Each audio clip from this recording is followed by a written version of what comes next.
Krishna. Welcome my YouTube channel. તો નવા બ્લોગમાં તમારું સ્વાગત છે. તો ભુવનેશ્વરનું આજનું વેધર જોઈએ તો બારિશ આવે એવું લાગે છે, વરસાદ આવે એવું લાગે છે, કેમ કે સવારથી તડકો નથી નીકળ્યો. ખબર નહીં હવે સાંજે વરસાદ આવે કે પાછો તડકો નીકળી જાય. ચાલો મિત્રો, અમે જઈ રહ્યા છીએ રામદેવપીરના મંદિરે. બહુ જ મસ્ત મજાનું મંદિર અહીંયા બનાવ્યું છે. મારવાડી અને લગભગ મારવાડીએ જ બનાવ્યું છે, કેમ કે રામદેવપીરનું મંદિર મેન રાજસ્થાનમાં આવેલું છે. તો પૂરા માર્બલનું ખૂબ જ સરસ મજાનું બનાવ્યું છે. તો હું, અમિત અને આધ્યા અમે 3 જઈએ છીએ.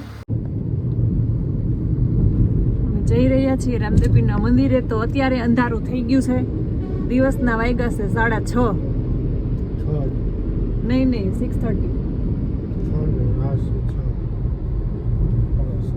તો હમણાં 6:45 તો પૂરું અંધારું થઈ જશે, કેમ કે ગુજરાતથી અહીંયા છે ને 1.25 કલાક વહેલો દિવસ હાથમે.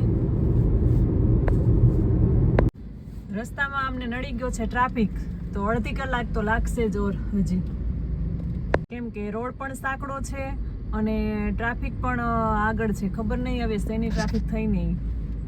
તો અમે પહોંચી ગયા છીએ મંદિરની નજીક અને હવે હું ગાડીથી નીચે ઉતરી નારિયેલ લેવા. नड़िया अच्छी. पिछली बार तो मैंने कहाँ से लिया?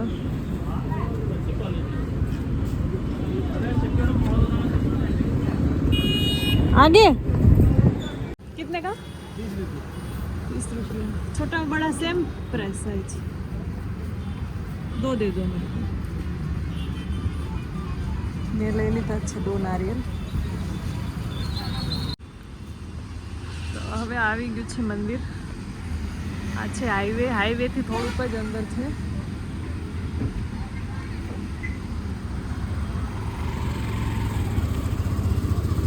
જો બહારથી જ એટલું સરસ દેખાય છે.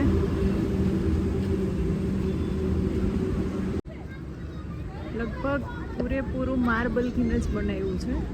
એટલું સરસ નાનું કામ કરીને બનાવ્યું છે.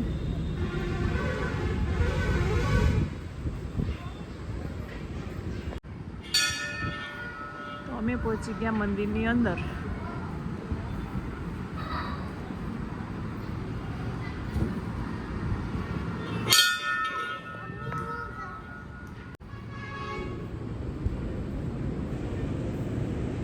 કેટલા સરસ ભગવાને વાઘા પહેર્યા છે. આદ્યા પૈકે લાગો બેટા. કેમ? સરસ છે નાની કેટ. આદ્યા જો બાજુમાં બેસ જા. તો ચાલ તો.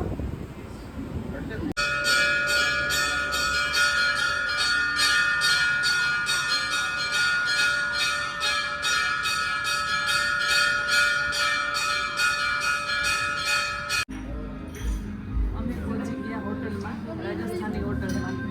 છોકરાઓને તો રાજસ્થાની બનાવી દીધા. મંથને પણ આપી છે. મંથ પહેર, એકવાર પહેર ને, એકવાર બેટા. જો મંથ ના પાડે છે કે મારે નથી પહેરવી. અમિત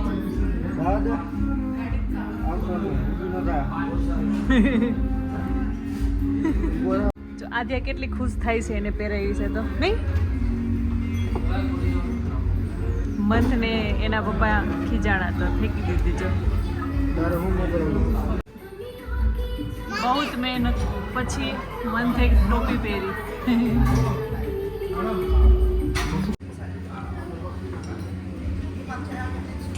અમે આવ્યા છીએ રાજસ્થાની રસોઈમાં ભુવનેશ્વર.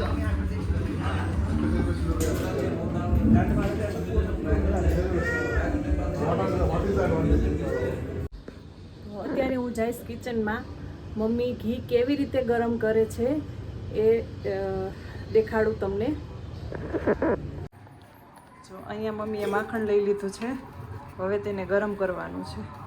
આ 8 દિવસનું કે 9 દિવસનું માખણ છે. કિલો 1 ઘી બનશે કા મમ્મી? તો 1 કિલો અમારે 9-10 દીએ માખણ બને તો લેવું. આમાં છાશ છે હજી, કાઢી એ કાઢી કાઢવા બાકી ધોવું કરી દેવા.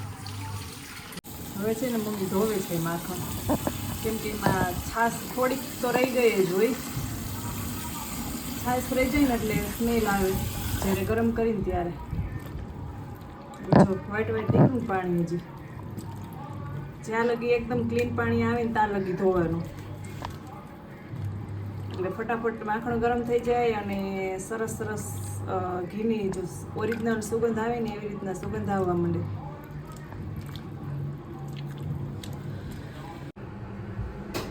માખણ સરસ મજાનું ધોઈ નાખ્યું છે મમ્મીએ અને હવે ગરમ મૂકી દીધું છે. તો હમણાં 15 મિનિટમાં ઘી સરસ મજાનું બની જશે. અહીંયા અમારું દૂધ પણ આવી ગયું છે, દૂધ પણ ગરમ મૂકી દીધું છે. અને અહીંયા મમ્મીને છાશ બનાવી લીધી અને આ દૂધ મેળવવાનું છે દહીં માટે. આમાં છાશ નાખી દીધી મમ્મી?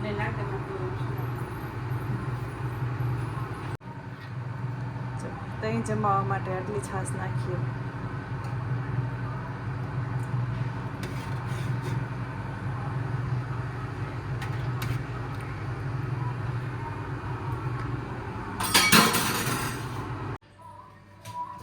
મિનિટ પછી અમારું ઘી મસ્ત મજાનું રેડી થઈ ગયું છે. તો જો કેટલું સરસ ગરમ થઈ ગયું છે, એકદમ તેલ જેવું. 1 કિલો ઘી અમારું રેડી થઈ ગયું છે 8-10 દિવસનું. અહીંયા આધ્યાને છાશ પીવી છે. હા આધ્યા, પેલા હાઈ કરો. આપું, ઊભી રે. છાશ આપું, પેલા હાઈ કરો. બાબાઈની દીકરી થામા ને હાથ બોરમાં તું એટલી બધી જ છે.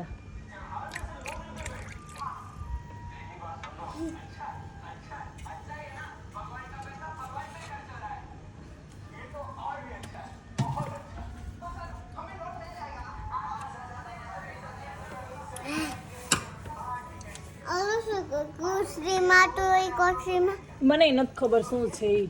તો પીવા માંડ ફટાફટ છાશ. અને ગ્લાસ ક્યાં મૂકવાનો પછી? ચોકલેટ નથી, એમાં કિસમિસ છે.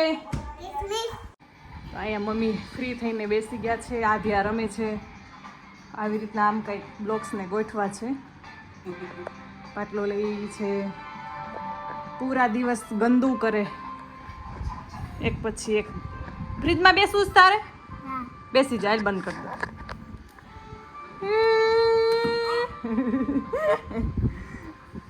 આધ્યાને ફ્રીજમાં બેસવું છે. હા, ખરાબ થઈ જાય બટા, આગી જા. હાલ આપું છાશ હમણાં. તો નીચે પાર્કની વાત કરીએ તો પાર્ક ની સાફ સફાઈ થાય છે અને બધા નાના નાના ઝાડવાઓને પાણી પણ પીવડાવે છે. તો નજીકથી દેખાડું. જો અહીંયા એક માળી છે, એ છોટા છોટા નાના નાના ઝાડવાને પાણી પાય છે સરસ મજાનું. તો કેટલું સરસ ક્લીન છે ગાર્ડન.